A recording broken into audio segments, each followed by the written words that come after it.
Hello YouTube, this is your girl Megan. Welcome back to the Hood Astro Queen, to all of my returning subscribers. But if this is your first time joining me on today, be sure to hit that subscribe button because you know you want to. Also, don't be afraid to click that notification bell. That way you'll be alerted whenever I make a new upload, which is going to be a lot more consistent these days because I got time. Now, today I wanted to do another celebrity birth chart reading on the recently departed Toni Morrison.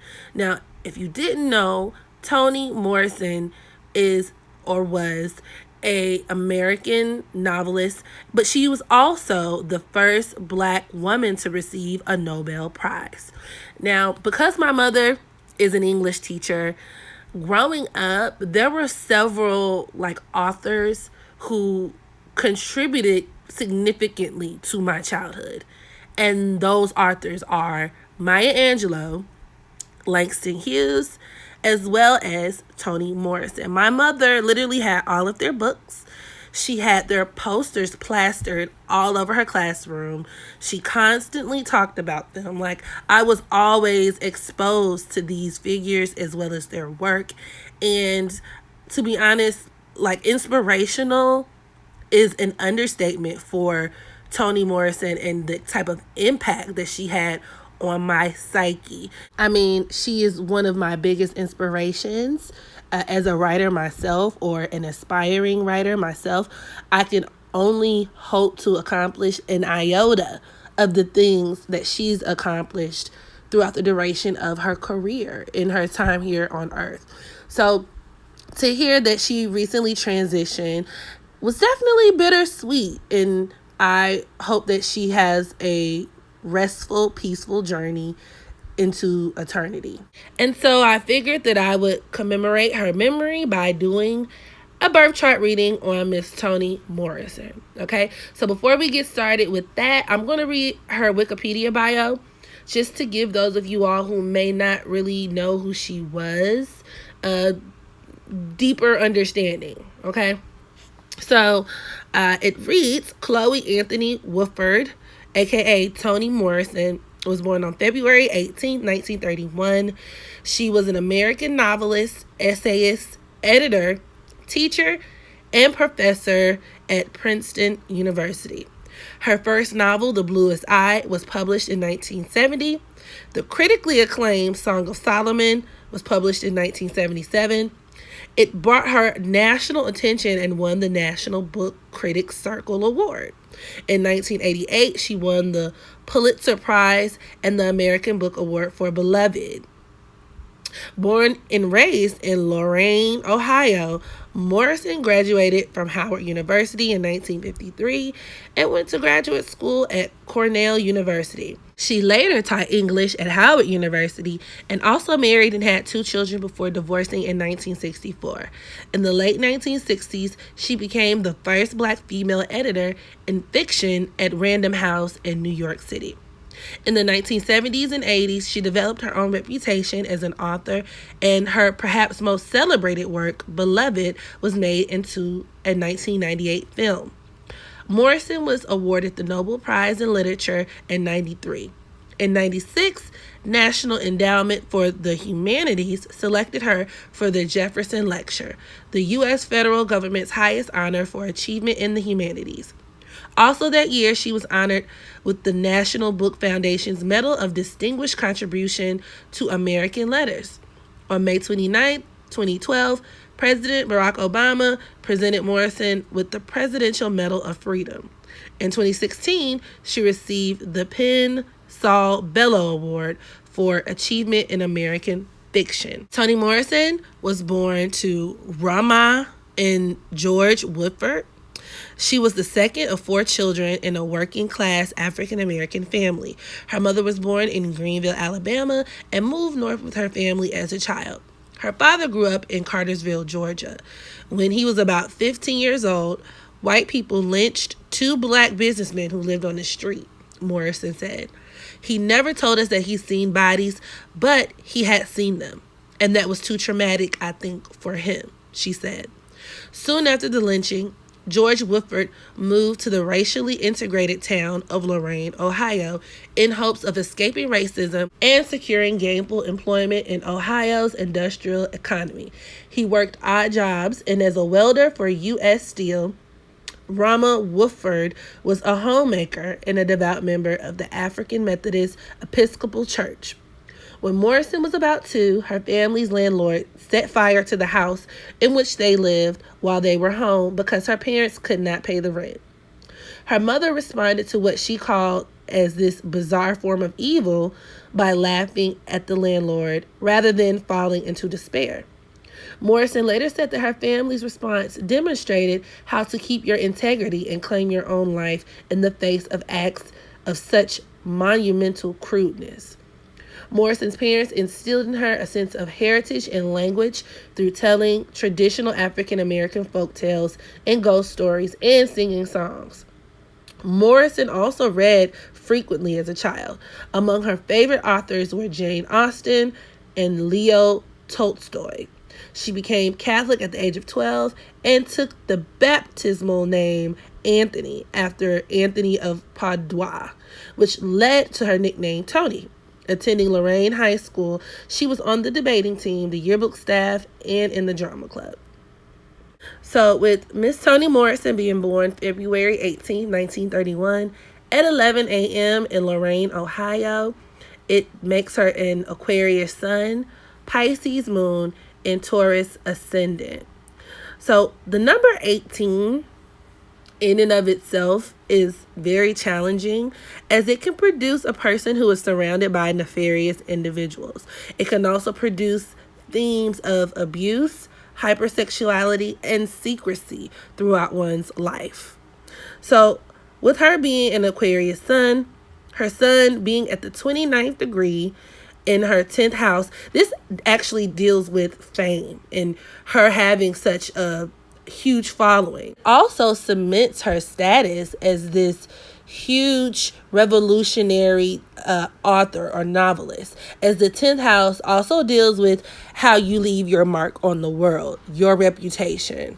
She was revolutionary in her approach towards race and religion, and she longed to assert her identity outside of the white gaze. Aquarius is symbolized by the water bearer, and this is very symbolic in the sense that it represents a person pouring information, pouring knowledge into a community of people, which is why a lot of Aquarians typically do have a very strong streak of either humanitarianism in them, or there's some type of fighters for justice and freedom.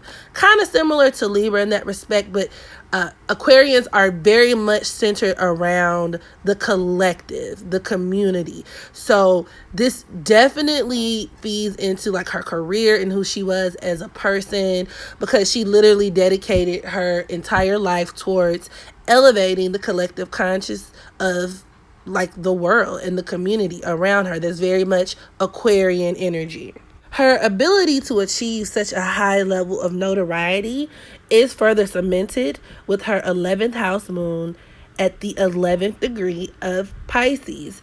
Now, I typically find that people who have their sun or moon in the 10th or 11th house tend to be, if not famous, very popular. And this comes from the 10th house dealing with, as I stated before, the type of mark you leave on the world, your reputation, how the outside world views you, while the 11th house, which is actually naturally ruled by Aquarius, so there goes a double dose of that Aquarian energy, it deals with your ability to create a following and how you're blessed by others. It also deals with friendships and larger collectives, social groups, and things of that nature, which reinforces her having a very much like humanitarian streak, charitable nature, but it also deals with her having a lot of creative abilities. That's that Pisces energy.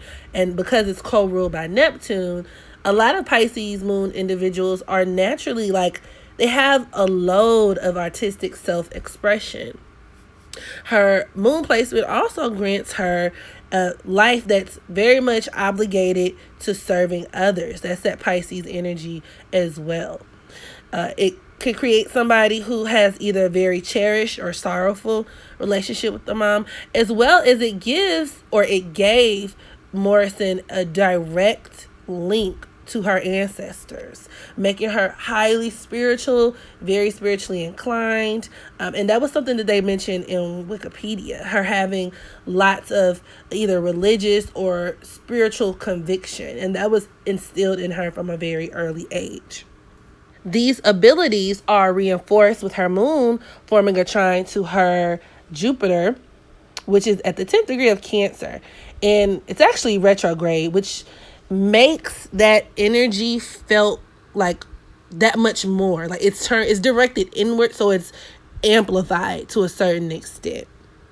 And Jupiter in Cancer can produce a mind that is highly creative and prone towards like really extraordinary writing abilities. Jupiter Cancer individuals make exceptional novelists, fiction and nonfiction alike. So this aspect, especially with her Jupiter in her second house, deals with how Morrison was able to successfully integrate her customs and values and the traditions that her family and her mother passed on to her, and like weave that into her work.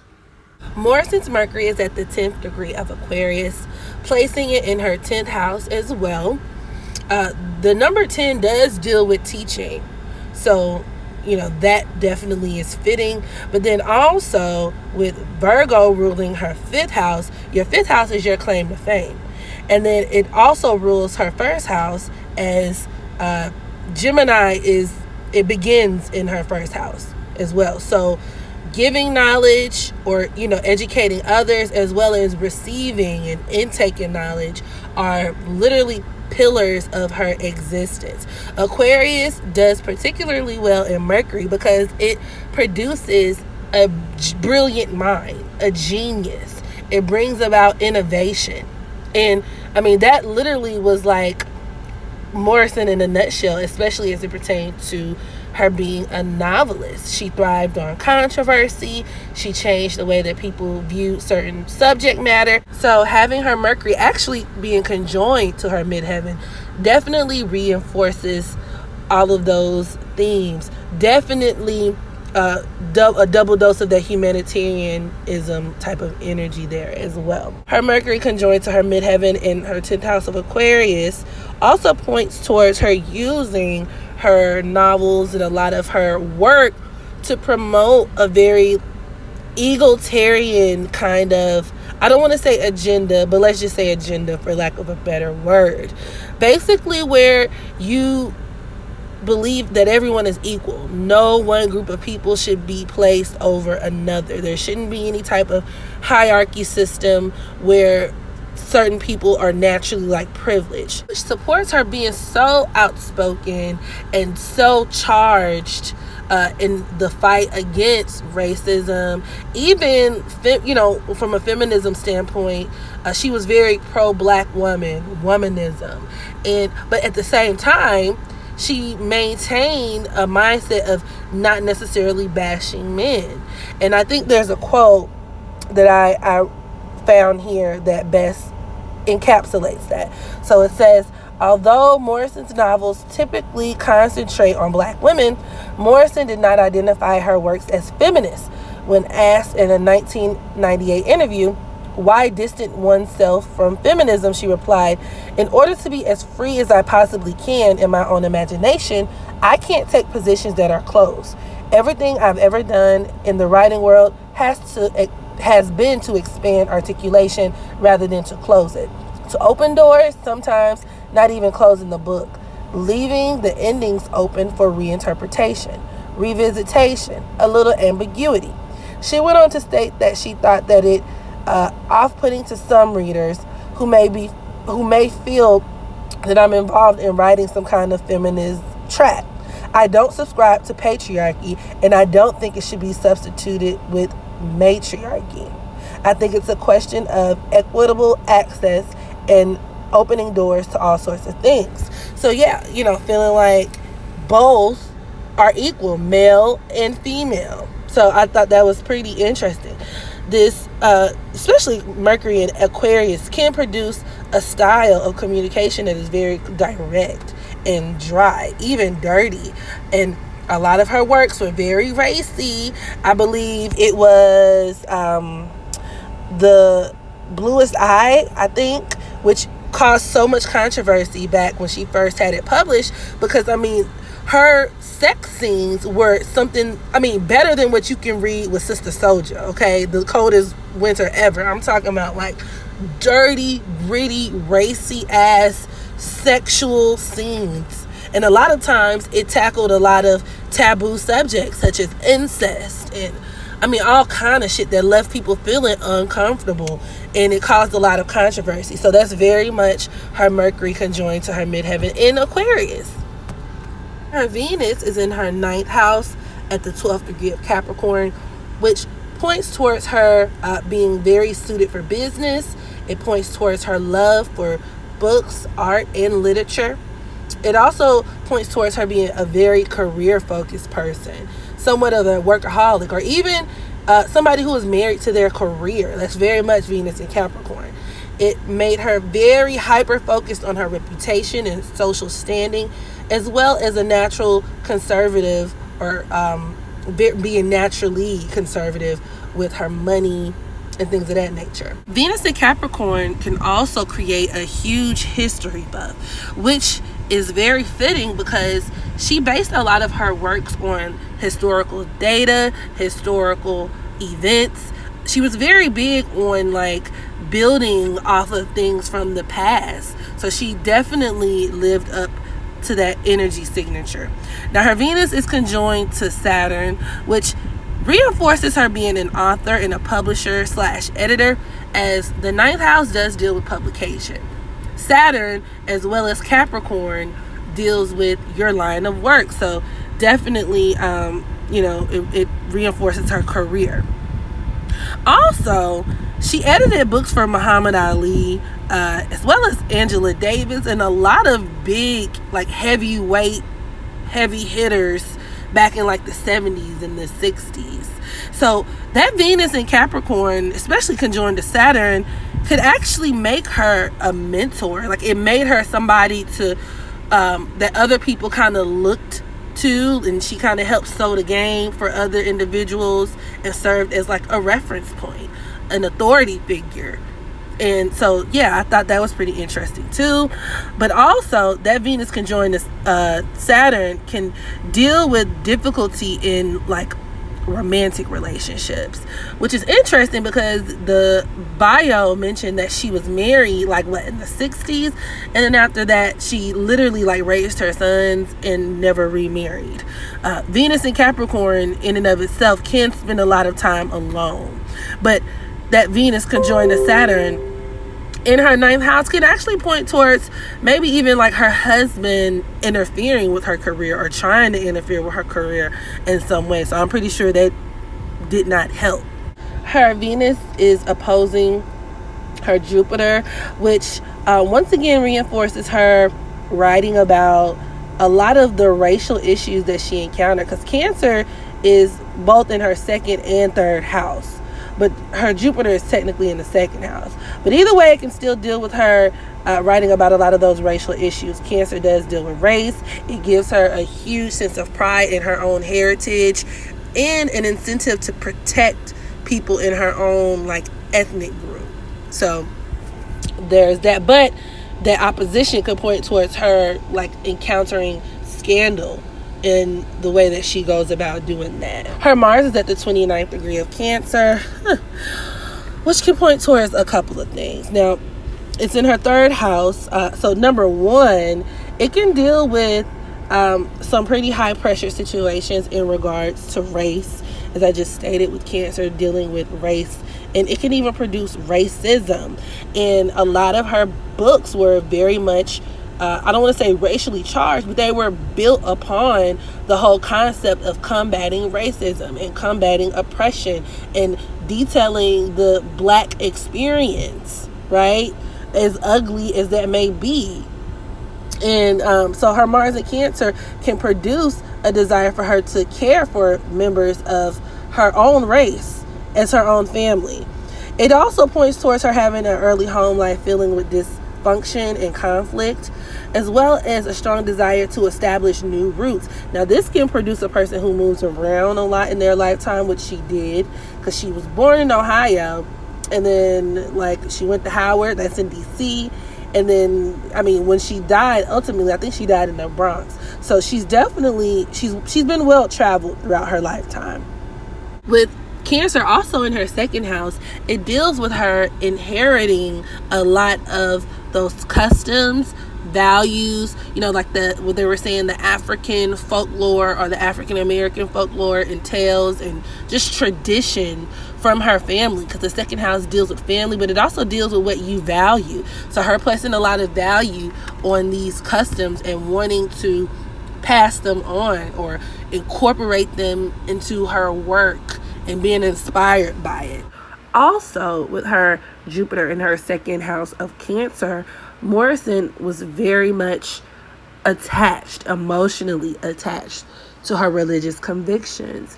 And, the bio goes on to talk about how she was baptized or converted into whatever religion she was at a very young age. And then also I was watching a documentary on her life in where she recounts going over, like, arguing basically with a childhood friend over the existence of God. And she said that she took the position of telling her friend that God existed, and her friend basically was like, no, God doesn't exist. But she felt so strongly about the existence of God, she was willing to, like, argue about it, and that theme of her spirituality or religion kind of once again was woven and integrated into a lot of her material. Also, I forgot to mention, taking it back to her Saturn, something else I forgot. Saturn does deal with delays.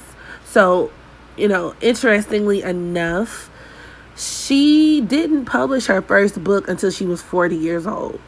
Okay? And so with Saturn in her ninth house of publications, that definitely explains it. Because a lot of times people who have especially Saturn in the ninth house, these people need to accumulate more life experiences before they're able to really publish their works or go out into the world and become a mentor or share the word with others. Now, Morrison's Saturn is in opposition to her third house Pluto in Cancer.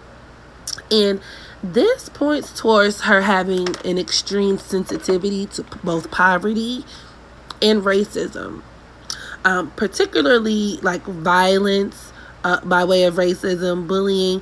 And this aspect typically deals with a person who grew up with a sort of disillusionment. And she has a T-square in her chart between Pluto, Saturn, and her North Node in her 12th house of Aries. And it could actually deal with there being an internal obligation to combat these things. This T-square can also point towards a lot of the controversy and scandal that came about from her publications. Like I said, a lot of them were very racy, very graphic. They made people very uncomfortable. I believe in one book she was talking about, like, a dead baby. It was filled with lots of very somber scenarios, even gory scenarios, straight up unsettling type of imagery. And people, especially during those days in the 70s and whatnot, like, they didn't take too kindly to that. However, with her North Node in Aries, particularly in the 12th house, she had a karmic duty to forge ahead and stand out and really walk in her own truth, as opposed to that 6th house of Libra, which deals with serving others and catering and pandering to others and, trying to overly commit yourself to what other people are doing. Her North Node in Aries made it imperative that she sought more self-fulfilling experiences. And Aries is a naturally selfish sign. And when I say selfish doesn't even necessarily have to be a bad thing. Aries is one of those signs that has to be selfish, because unless it has full access to its own truth and its own identity, it's not going to be any good for anyone else. There's a reason why it governs the head. Aries comes first. And ironically enough, her North Node is at the 17th degree. When you break it down, number one is all about like selfish energy.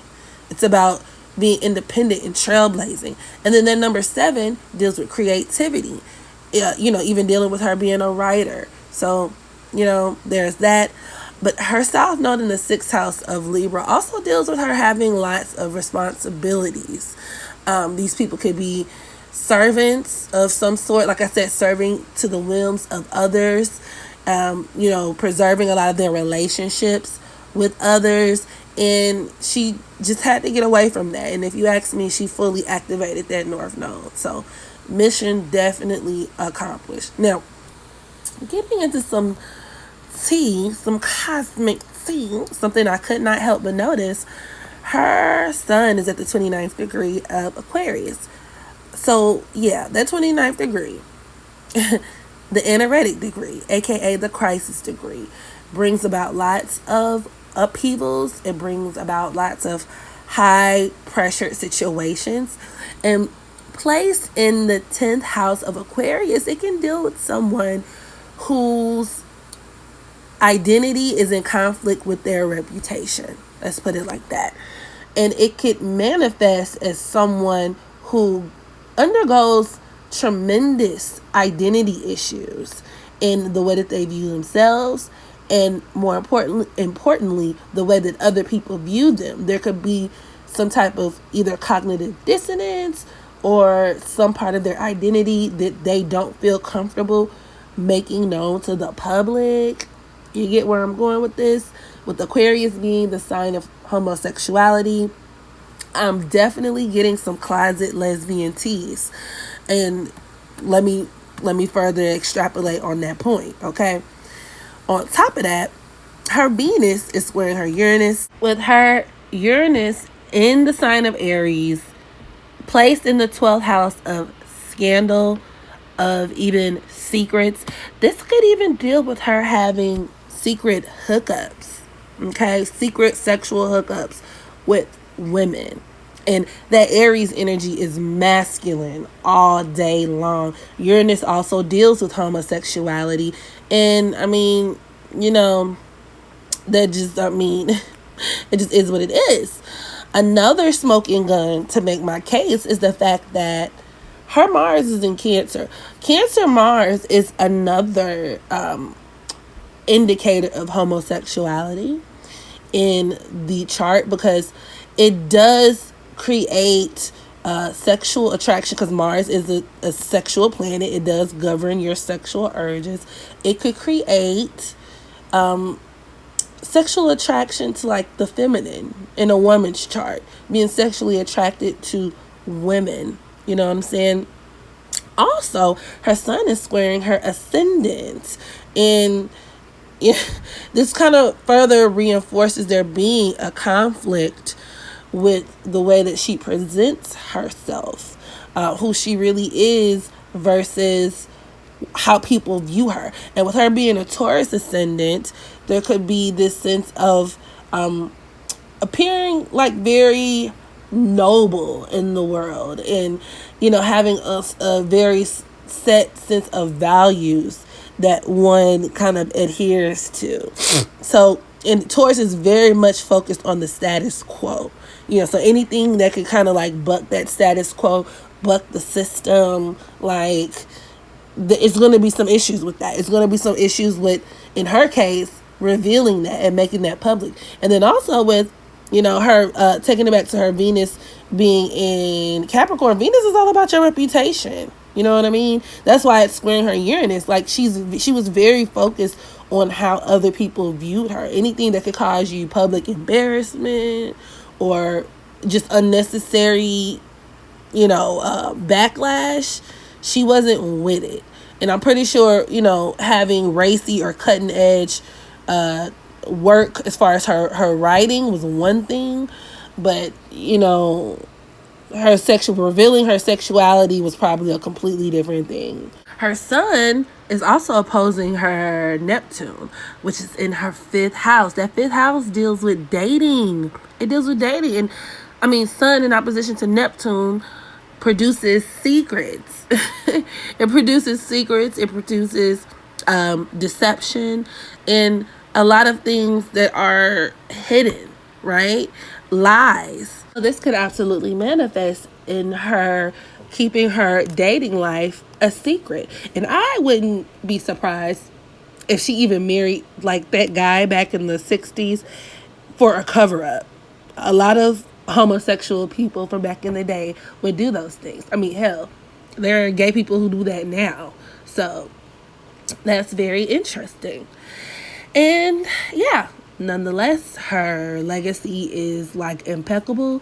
Her capabilities as a writer are unmatched. She set a very, very, very high bar for activists, novelists of all kinds. So yeah, definitely hats off to Miss Toni Morrison. Journey well, my queen. And that concludes the reading. Y'all drop down in the comment section below. Let me know what you thought about the reading, as well as any suggestions you may have for future readings. And as always, make sure you practice unconditional self-love so that you can love others. And until the next video, I holla.